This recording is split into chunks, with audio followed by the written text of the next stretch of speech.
Hi, Matt Wheeler. Welcome to Hello. Friday in May. So,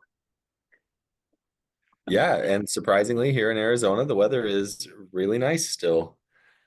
I say I, really nice. It's almost 90, but to me, I'm like, phew, this is great. I just was out for a quick little loop with my dog, and it was only 85. So you can still walk it without burning paws. So it's okay. Oh, And totally. it is nice. I paddle boarded this morning before work. So it was, yeah. So Nice. we are Where do enjoying you, this weather. where do you paddleboard? Lake Pleasant. It's about Oh, 20 yeah. minutes from my house. So yeah, Yeah. works out good. Yeah, we do the Salt River on a regular basis. It's a fun little couple miles.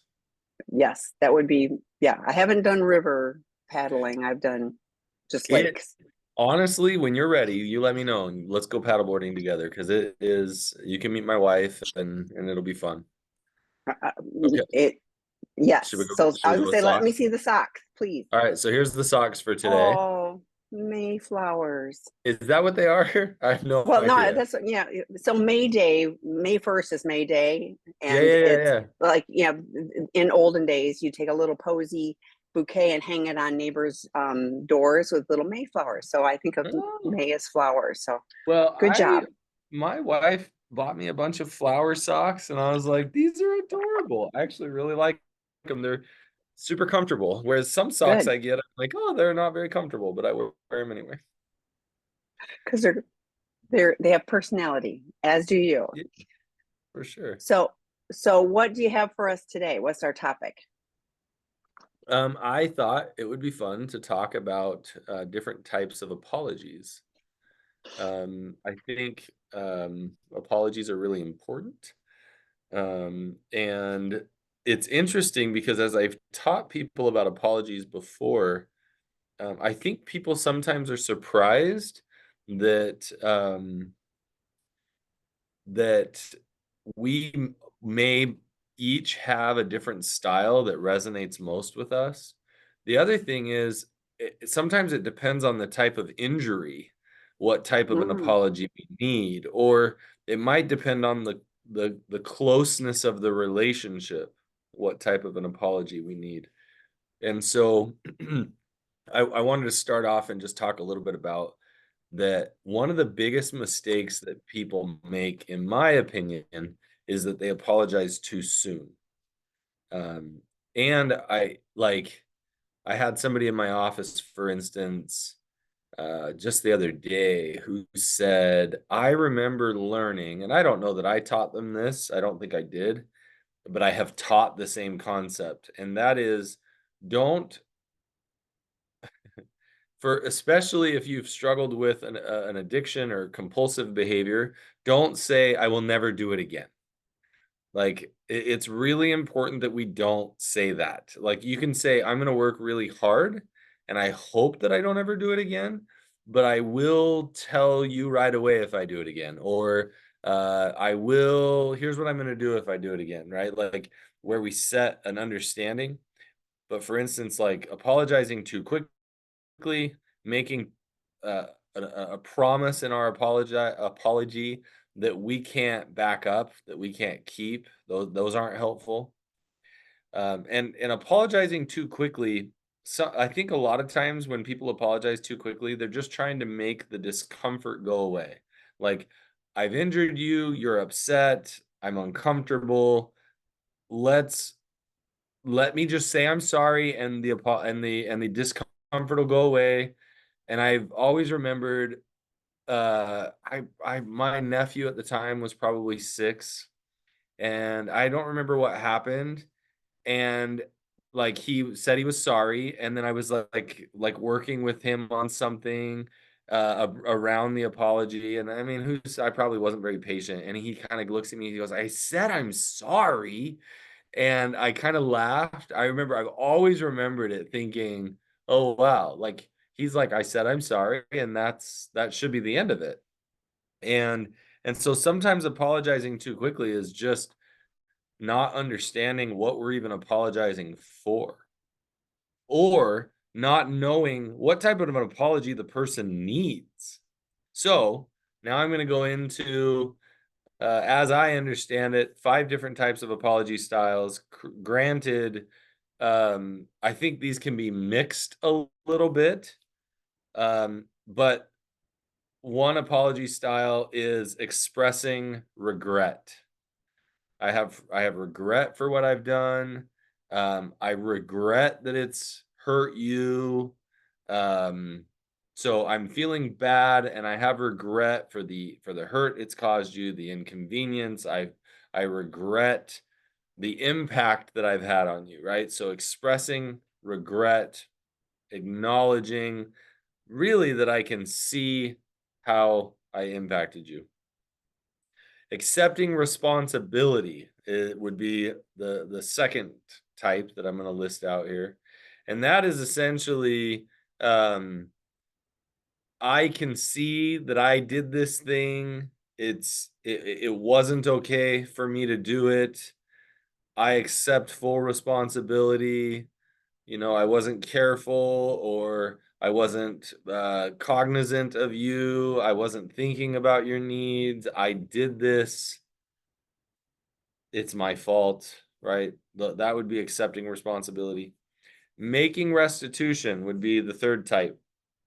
Making restitution is going to look like, um, I would like to fix this. Here's what I'm going to do for you now that I've done this thing. Like what is most appropriate? How can I restore, make, and how can we, it sounds funny because I don't know that I agree with it, but it's like, how can we make this right? How can we make this even? And there's nothing wrong with any one of these styles. Like I said, it depends on the issue, right? Um, but the fourth one would be, to genuinely express or experience like this change of heart. So if I were to apologize, it's like, man, I can see what I've done wrong. I can see the wrong. I won't do it again because I feel differently now. I've learned my lesson. Uh, I'm gonna be careful in the future, right? Like it's this, I've changed is really that apology. And then apology number 5 would be to request forgiveness. So it's essentially like, you know, um, I feel I feel really bad. Can you forgive me for the mistake that I've made? Right? Like, I'm requesting of you to forgive me and honor that I see my wrong or whatever it might be. And what I've found is that it can be surprising if I'm working with a couple and I'll give them like a little quiz on the different types of apologies, and they don't know necessarily which one each one is. I just tell them like, go ahead and circle the type of apology that feels like most appropriate for you in this situation. And I've had couples that are at totally different perspectives on it, where one looks at the other, seriously, that's what you want me to say? And what they've found is over the years, we tend to give the type of apology we want, not realizing that the type of apology that they actually need might be very different.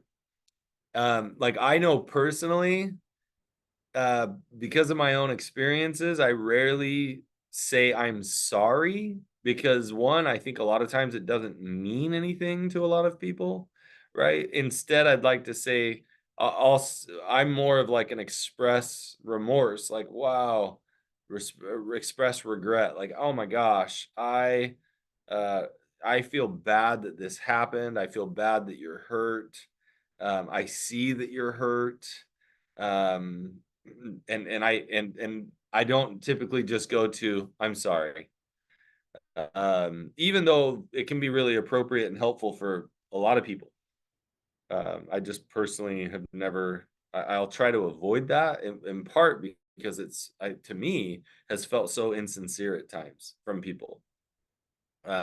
Instead, I want to hear, if somebody were to say sorry, for me personally, tell me why you're sorry, like, so that I can have an understanding that you and I like see what's going on here.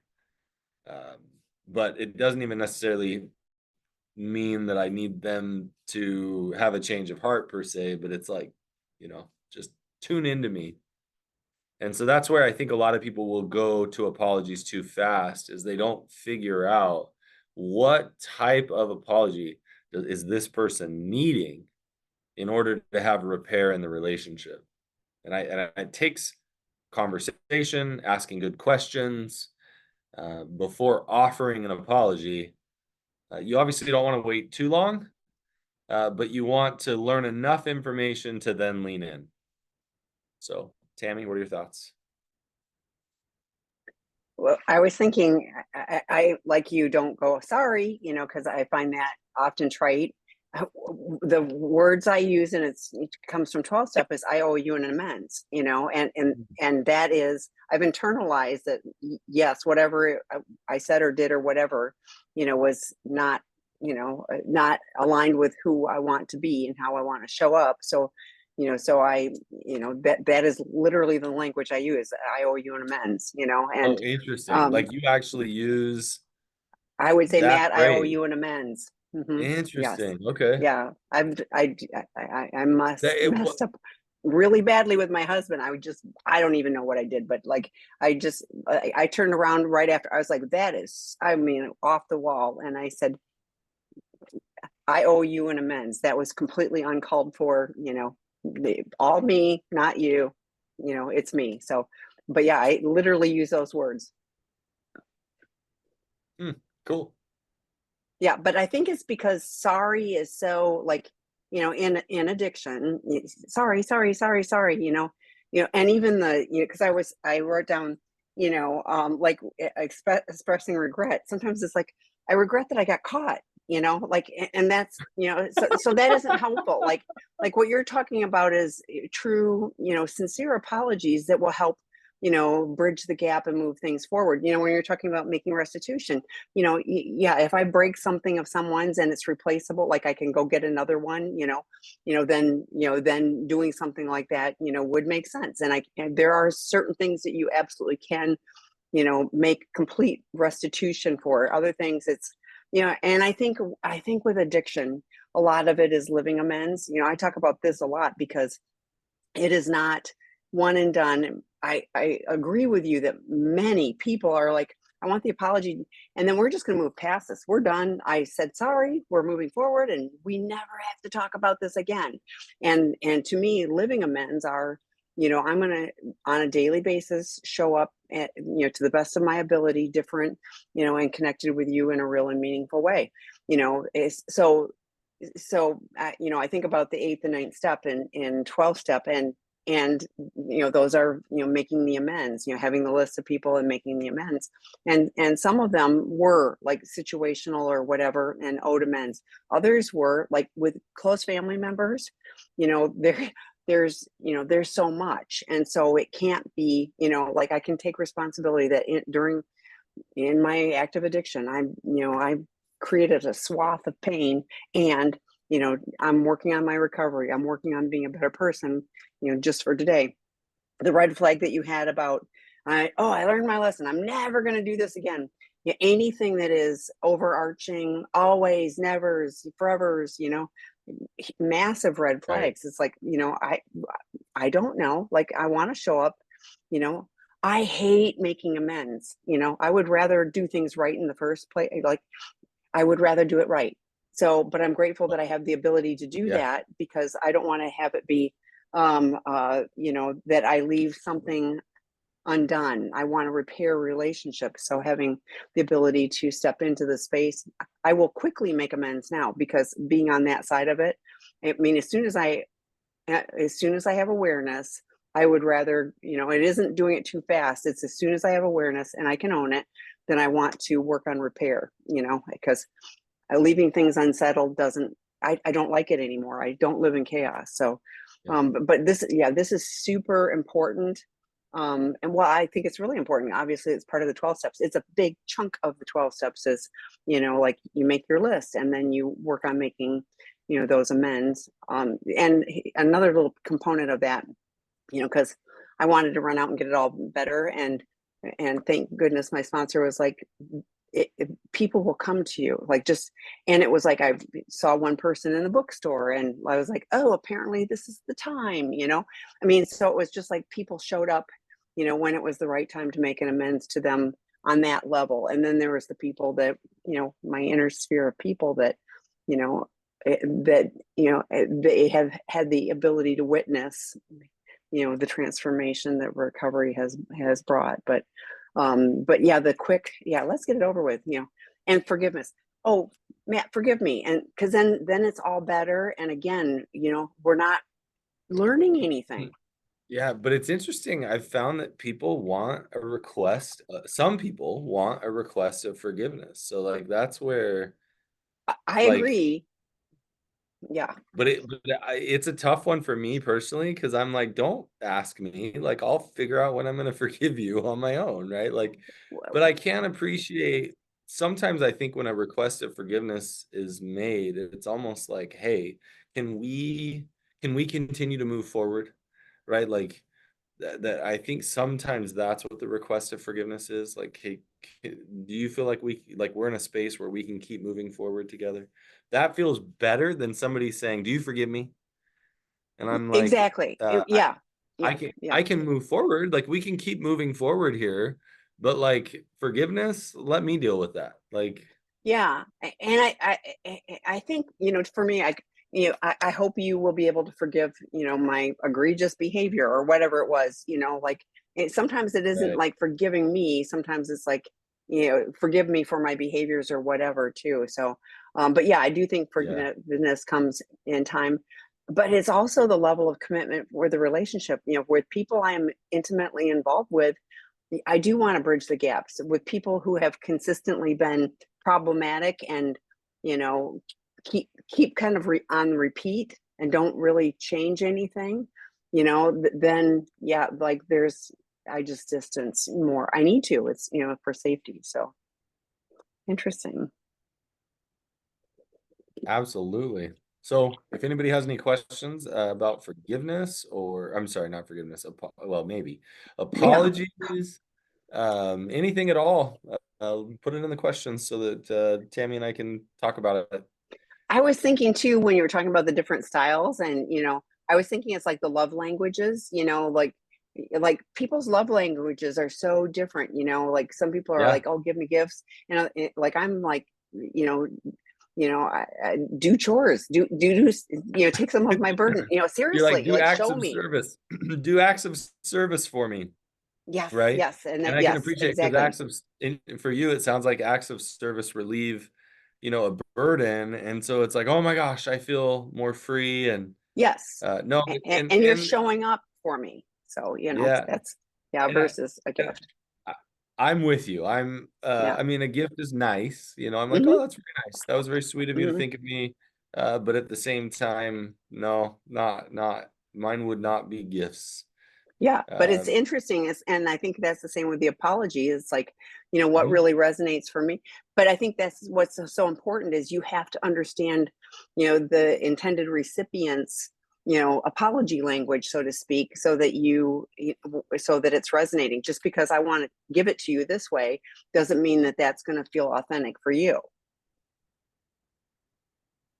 Yeah, and um, that's where we have to really sometimes I'll offer, like, if you will, an apology, and I will ask, like, hey, is that helpful? And if they're like, no, and I'm like, okay, how come? Like teach me, ultimately it's teach me what you need. But when I have a situation like that and I offer amends of sorts, and I will ask, like, is it helpful to hear that? And if they say no, then I'm like, okay, well then tell me why, what's going on. And if they say to me like, well, I don't know, how are you going to make this right? Then in my head, I'm thinking, oh, there's some type of restitution that you need, right? Like trying to listen as best I can for whatever they're experiencing so that I can tune into that and figure out, can I offer that? Right? Like I've had certain situations where I'm like, I can't offer the restitution that you ask. Like that's not possible. So but that's where if you're going to offer like a sincere amends, you have to figure out, what can I offer, as well as what do you need, and you have to be genuine and true with that. Like if I say, well, you need to tell me you're never going to do it again, and I'm like, I will never do it again. I mean, is that possible? Right? I would be way better off saying, I wish I could give you that. Man, I wish I could tell you that I'd never do it again. I hope I don't. So being What? in tune with ourselves is really important. So I did a webinar with John Taylor yesterday, and he talked about one of his clients made a commitment to show up differently in the relationship, and then came to John and going, I don't have the skills to be able to do that. Help me, you know? And I was like, brilliant. No, I mean, it's like he was committed to doing it, and he knew that he was lacking the skills. And so, so I think, Right. having the knowledge of like, I can't do this on my own, and I'm going to go learn so that I can do it to the best of my ability, but I'm going to show up Yeah. differently. And my thought process is, if the client had said to their spouse, for instance, and said, you know what, I commit to putting in a lot of effort to figuring out if I can do that, right? Like, and then going to the therapist and saying, hey, I want to learn how to do this. Teach me. Like, I think that's beautiful, actually. Yeah. Yeah. No, it was about, emotional connection. And like, it was a person that kind of shut the other person down all the time, and finally had the recognition that that wasn't really working. So I was like, okay, I mean, at some point, your feet are to the fire, go get the help you need to, and I appreciated that he took it seriously and was willing to do that. So here's a great question. Is it too early to make amends if you're still struggling to maintain long-term sobriety? That was actually an awesome question. Hmm. I don't think it's ever too early to make amends, but I think we need to like have a realistic perspective of what making amends would look like in this case, right? And so I think if I'm struggling to maintain long-term sobriety, I'm going to actually offer that. Like, hey, I know that I'm struggling to maintain long-term sobriety. Like my track record isn't good. And so that, if you will, is accepting responsibility, which was the second type of apology that I mentioned. So I think owning, hey, I'm struggling to maintain long-term sobriety, but I still want to attempt to make amends, like, and coming to the relationship with that awareness and understanding, I think offers a tremendous amount of opportunity. um because too often somebody struggling with sobriety is trying to manage the emotions of their partner. And so if you're coming in with the ownership, I'm struggling to maintain long-term sobriety, and I know that when I open up to you and tell you about what I'm struggling with, that it upsets you, and I feel bad about how much I'm hurting you, and so I'm going to recognize and honor that, and I might even say, well, so this is hard because I think too often in recovery we ask the other person, well, what can I do? And I don't think there's anything wrong with asking, what can I do? And when they say, I don't know, we can say, I understand that. Let me tell you about some of the things I'm going to try to do, and let's see if this helps. So in my attempt to make amends, and then I'm going to share some of the things I'm doing in an attempt to make amends, right? Like whatever the things I am feeling comfortable, things that I feel like I can commit to. And again, I'll just make something up. But like, look, I'll be honest, I'm going to block out one night a week that we're going to do a date night. And I'd love to take turns planning that date night. But if you're not comfortable doing that, then I take responsibility for planning that date night. Like, in so often in recovery, the greatest amends we make is consistency, is a consistent commitment, and we maintain those rituals and routines in our commitment. And so we can't necessarily say, I'm going to be sober and I'm never going to mess up, right? Sometimes those are the individuals in recovery that make me the most nervous, is when they're just like, no, I've never slipped up and I'm never going to, and I'm like, ooh. So I think making amends is really important, but it's about figuring out what are the things I can commit to, what are the things I can't commit to, and then sticking to those things as best we can. Well, and you're talking about consistency, and there's inconsistency in your sobriety. So I shared earlier that the amends are steps 8 and 9, and they're in order. So if you are not doing 12 step, I cannot stress enough how important that could be as part of your journey. Doing a searching and fearless moral inventory. Steps 4 through 9 are the house cleaning steps. We really look into what's going on for us and have the ability to clean house, get rid of shame, identify something. So as far as the amends go, like there are some tangential amends, like if you've stolen time from your employer, you can make restitution from that. I mean, there's some things that you can do, that would be amends. But I'm with Matt. It's like, don't overcommit to amends. Or I've been in recovery for a long time. I will not ever tell you that I'm going to never, ever, ever act out again. I'm going to tell you I'm going to do what I need to do today to make sure that doesn't happen. But I'm really aware that like my recovery is based on what I'm doing today. So what I hear, if you're still struggling, is there isn't enough support at a high enough level, to give you that support that you need, and you're still tipping the scale to the acting out behavior. So I we have a residential treatment program that might be a fit for you, but whatever you're doing, level up on that. Really lean in. 12 steps are free.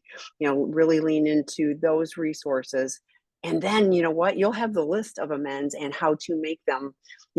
Steps 8 and 9, that working with a sponsor, like that would be really valuable effort for you, and I bet you'd be further on your sobriety journey with that as well. So that's my 12 step 2 thoughts.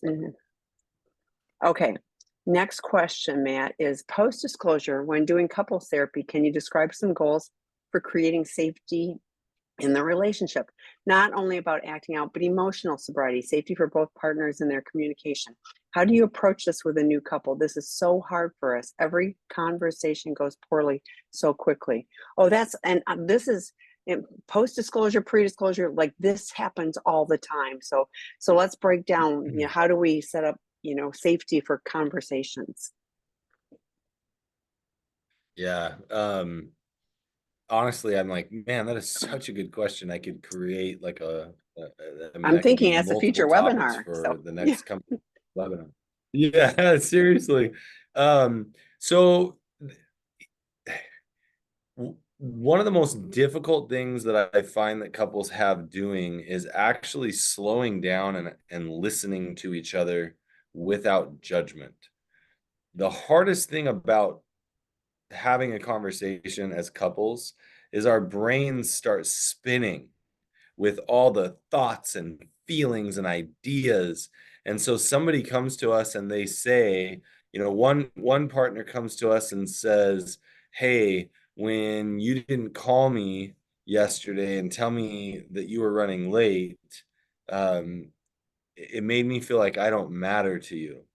So then the other partner very quickly, within a millisecond, is responding with, oh yeah, well, when I went to work all day, did you feel like that you mattered to me then? Right? Like, well, what about all these other things I did, right? Rather than actually slowing down and saying, oh my gosh, that really sucks. Like, I feel bad that you feel like you didn't matter when I didn't call you yesterday. I'm so glad you told me. I don't ever want you to feel that way, right? Like, and even before then, we have to learn slow the thoughts down in our brain. So much of creating safety is learning not to spin out of control with all of the thoughts in our brains and in our bodies.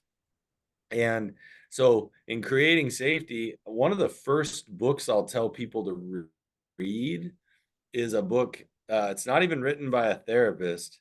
It's a small book. It's called I Hear You by Michael Sorensen. And I'll tell them to read that. And it works for business, it works for partnerships, friendships.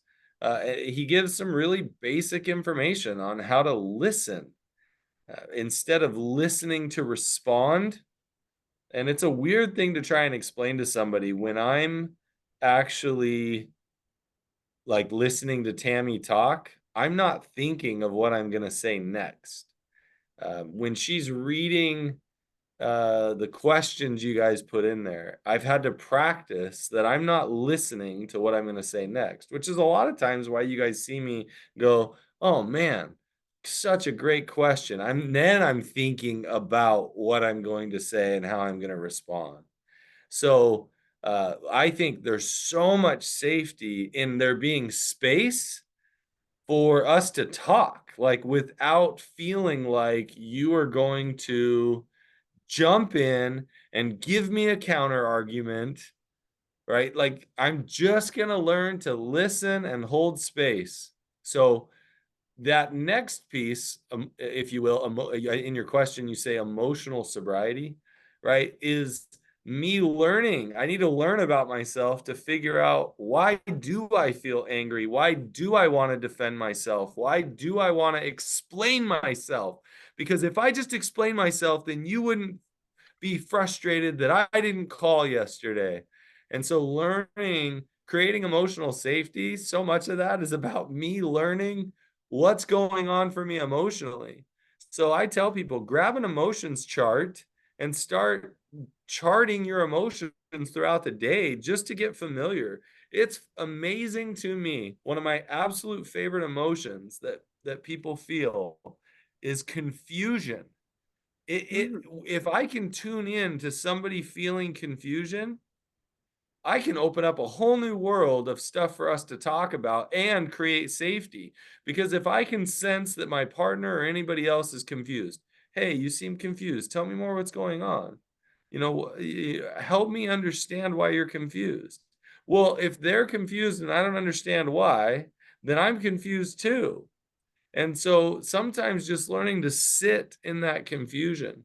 The next book I tell people to read about or read is once they read I Hear You, the next level up is probably Nonviolent Communication by Marshall Rosenberg. And I tell people, don't get caught up in the title. I had somebody recently tell me, well, our communication isn't violent.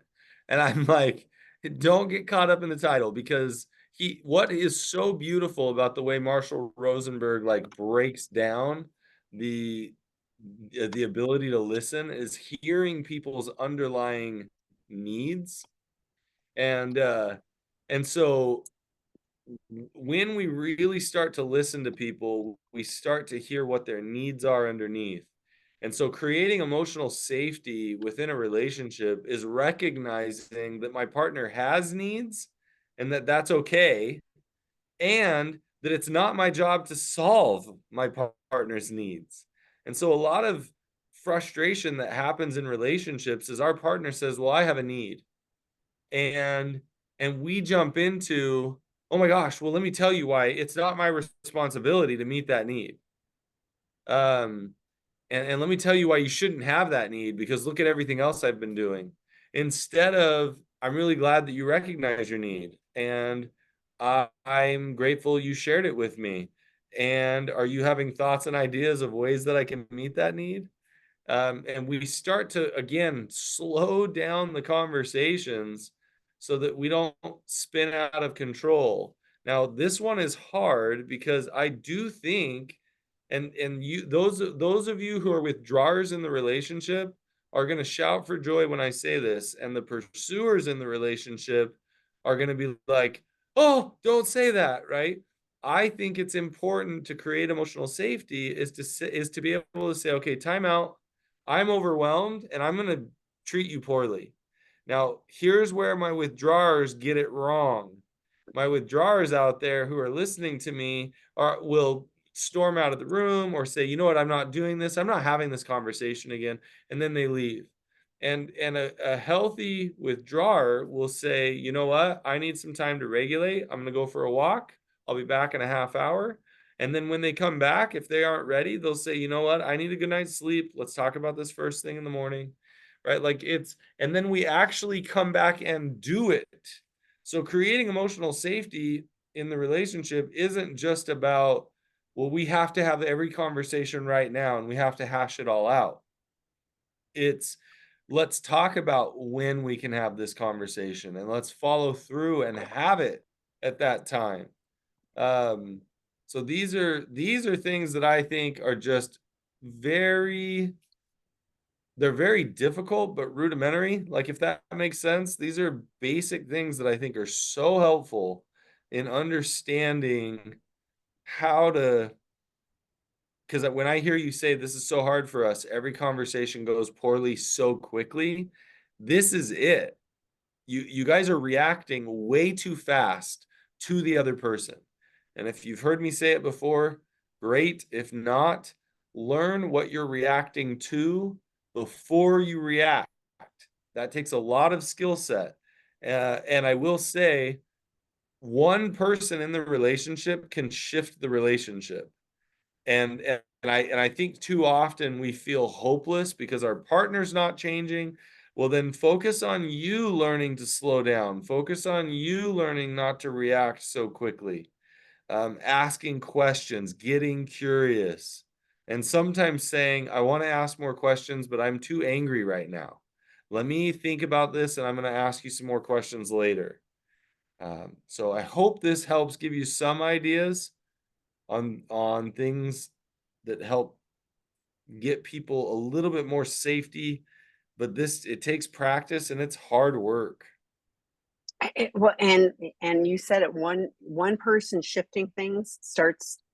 I always say it's the negative two step. You do this, I do this. You do this, I do this, and we're wearing out the floor, but we're not doing, like, we're not getting anywhere. And one of us shifting the choreography, starts to make the difference.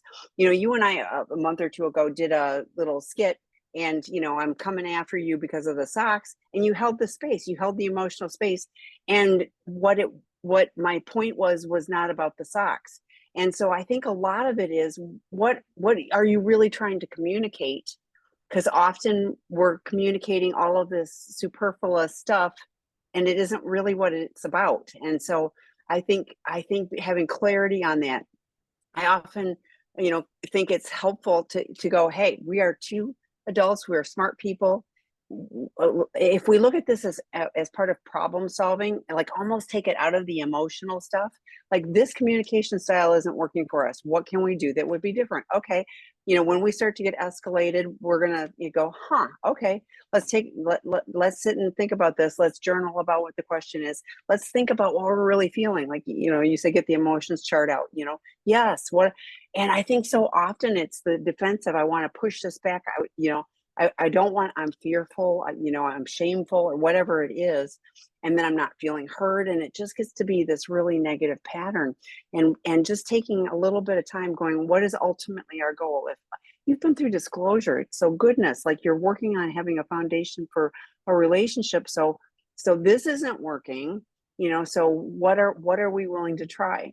I think having planned times, 20 minutes, like short, not like the 2 hour, it could come at us from any time, but having a planned time. And I'm going to journal and Yeah. bring, like, like, this is what's on my heart today. And, like, and can we problem solve together to find a possible path forward?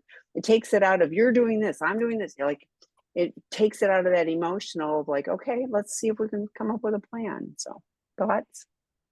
Yeah, the concept, Tammy, that you're throwing out here, which I think is so valuable, is, hey, uh, in 2 days, we're both going to be home in the evening. So on Tuesday night, I'm just making that up, right? On Tuesday night, At 7 o'clock, let's sit down and see if we can hash this out.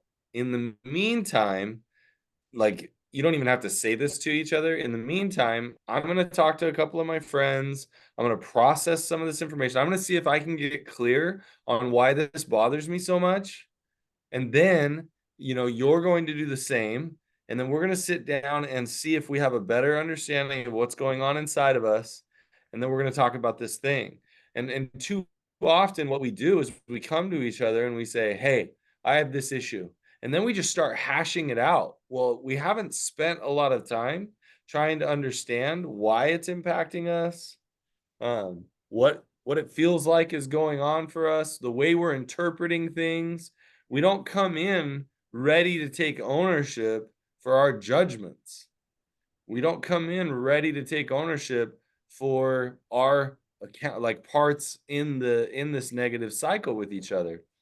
And so I think the way that Tammy's describing that is like beautiful. Like, set aside time and come in prepared, knowing yourself better.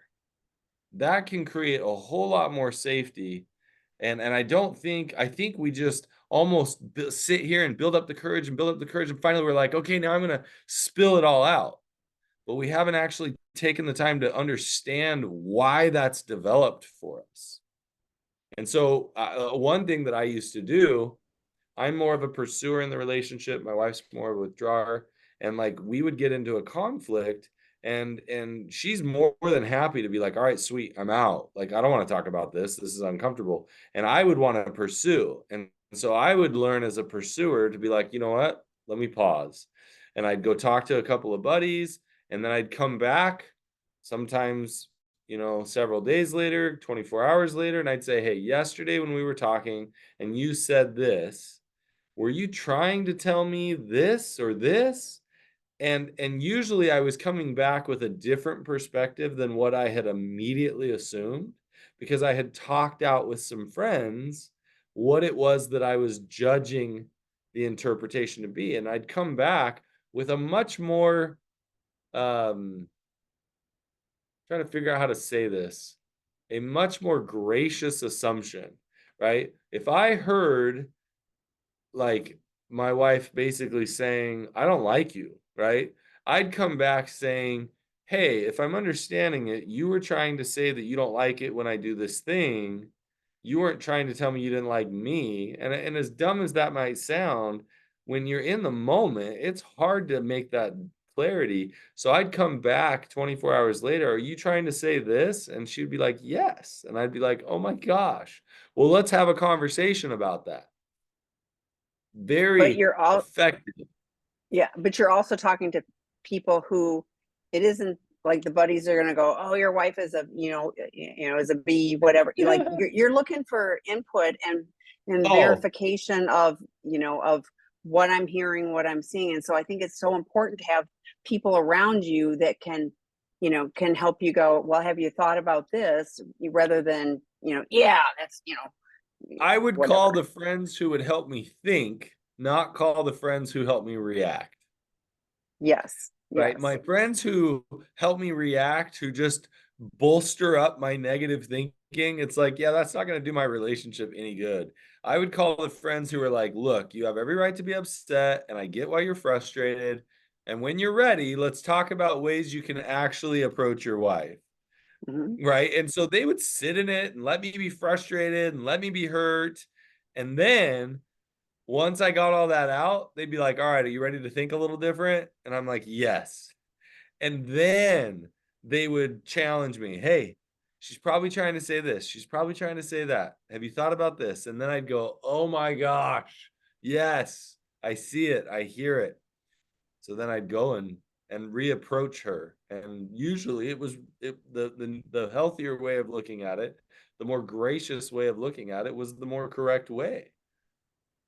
But And yes, I think this is part of, like, I think it's important to have people who help us be accountable. And so, what I hear you saying is, I have these people that are helping me be accountable. They're listening to me, but they're helping me take ownership for what's going on and showing me a path that could be more beneficial than another path. oh yeah. And that, I mean, this is why it's really important to have as many people in our social circle that are as healthy as possible. And I have some clients where I'm like, you have nobody. So if you start at a 12-step meeting, you at least start with people who have an idea of what healthy recovery might look like, even if they're not very good at it. It's a lot easier than picking some rando off the street. And so, like, I think it's a great place to start is with some sort of recovery group. Obviously, if you've got good friends that you can reach to who are potentially also in recovery, sometimes therapy groups are a great obviously a great way to meet people to get into your inner circle. And I would tell people, hey, I'm calling you and I need to vent because I'm frustrated with my spouse. However, after I'm done venting, can you help me actually see my spouse's perspective? And like I would set them up with that so that when you start calling them, they have an understanding. Oh, okay, he needs to vent, and then he's going to want to see a healthier perspective.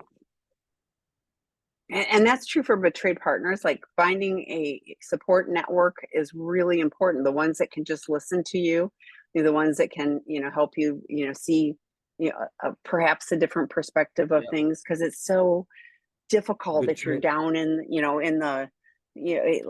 the mire, so to speak. Yep. Betrayed partners are just as susceptible as let's say an addict is, right? At being with in a oh gosh, what do they call that? Group think or a Yeah. um, echo chamber, right? Like when you get into a group of betrayed partners and they're all echoing the same thing. Oh my gosh, you can never trust them. It's never going to get any better. They can't heal, right? Betrayed partners are just as susceptible as somebody struggling with an addiction to be like, well, we wouldn't have this problem if my spouse had been nice. And, it's like all the stupid excuses in the world. Guess what? Sometimes you got to step outside your echo chamber of support if you're in like what I would say is a little bit more of a toxic group setting where it's like let's just complain about our partners. That never works. Give me a second to complain, let me vent it out for a second, and then call me out, help me work through it, help me start to see it differently. If you guys are sitting in echo chambers of unhealthy dialogue, get yourself out and make sure you get people who can see and have hope that change is possible. And that's hard because it kind of feels good to be like, yeah, yeah. I mean, like it's hard to not want to go, It yeah, is. and Yeah. it's all bad out there. No wonder I feel miserable. But I think it's, Uh-huh. I often share with people, what is your goal? Like with this particular one, it was like, we've done disclosure. You're clearly want to be on a path for healing. So if the goal is healing and you guys are over here, how do you both make steps towards each other and towards the relationship? And sitting in the stew of of the really, it feels good in the moment, but it's not helpful, the toxic stew, so to speak, like that isn't going to help, either of you. That will just keep you distanced. You should try that next time you go into your support group, whether it's 12-step or therapy group, and say, hey, I'm here for the toxic stew. Can we talk about the toxic stew? Because that sounds delicious right now, where basically I just complain about somebody else and I don't take accountability for what I can do. And keep in mind that a betrayed partner is just as accountable for healthy living in a relationship as somebody struggling with an addiction, right? Like you are both just as accountable for healthy living. And so yeah, go into your next meeting and say, hey, can I get some of the toxic stew? And have a conversation about that. I'm being sarcastic. I, Like, I, I recognize that, but thanks for pointing that out. So yeah, but I was talking to somebody, at a point during this weekend, and their therapist said, "Oh, you need to leave your spouse because, like you'll never heal if he, if he's still, lying or whatever." And I was like, I felt really bad because like I know lots of partners who stay in a relationship and their joy and their peace and serenity is not externally tied to someone else.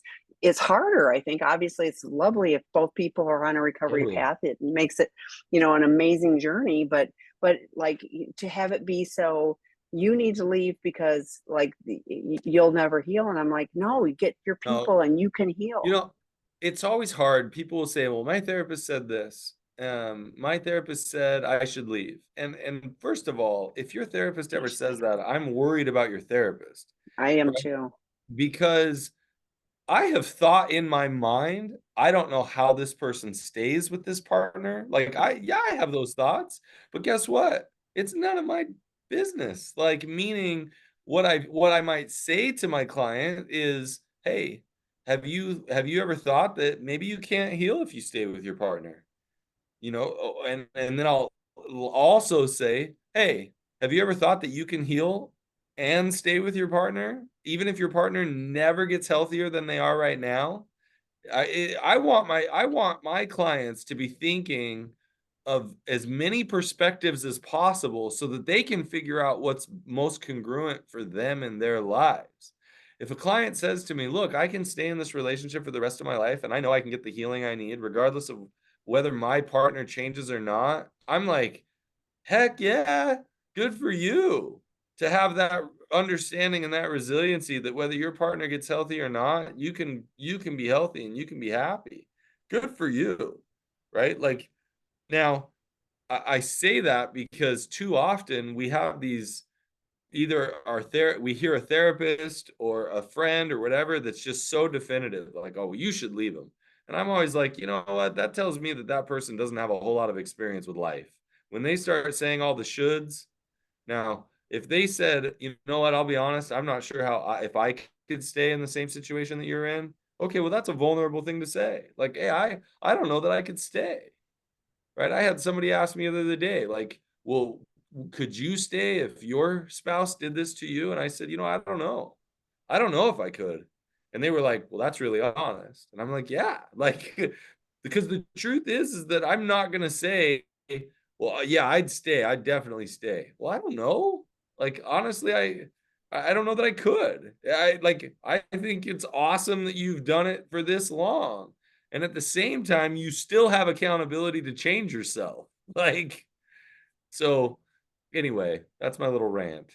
The only time that like I have concern is like when there's physical abuse and there's fear for physical safety. Oh, Emotional abuse is horrible, don't get me wrong, but right, there have been people where I've literally been concerned for their life, and to me that right, is the one where I'm going to go, you got to take care of you, and right. distancing, staying is not safe. So Now, now in that scenario, as a therapist, and it's been very rare that I've ever been in that scenario, I will say to them, "Look, I'm not because of my fear for your for your own life, right? Like it's hard for me to do anything else other than say, let's get you out of this situation, then let's figure out what's going on and what to do.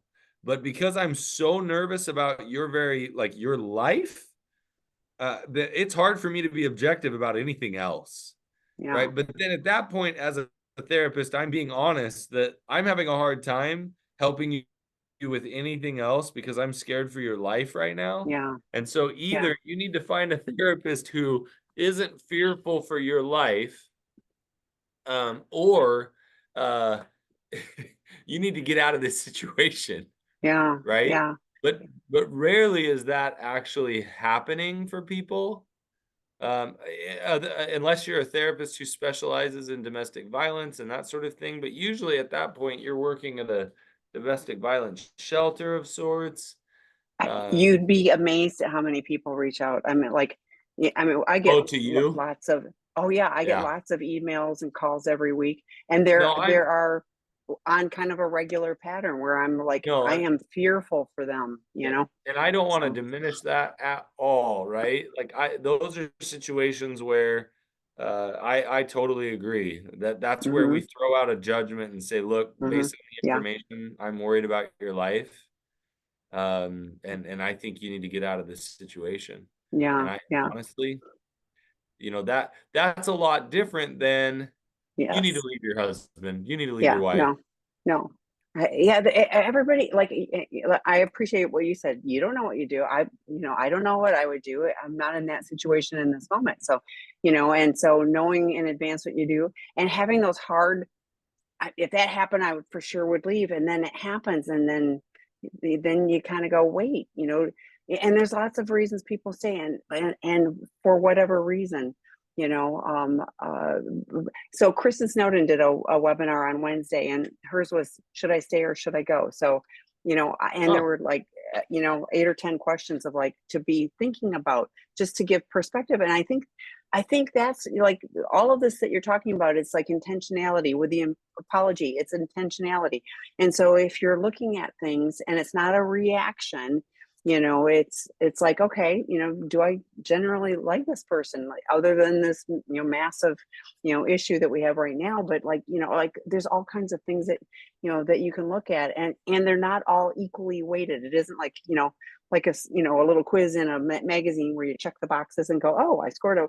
No, it's like, okay, this one has a higher priority to me than that one. Okay, but I think, and with all of this, don't do it in a vacuum. Like, get support. Glad you're here, but get people that you can connect with that can help and guide you on this journey, because this is tough stuff. I mean, this is not for wimps. But gosh, the healing, if you're willing to do the work, oh, is amazing. So okay, we are out of time. I will be in touch about paddleboarding, but I will see you in 2 weeks. Okay.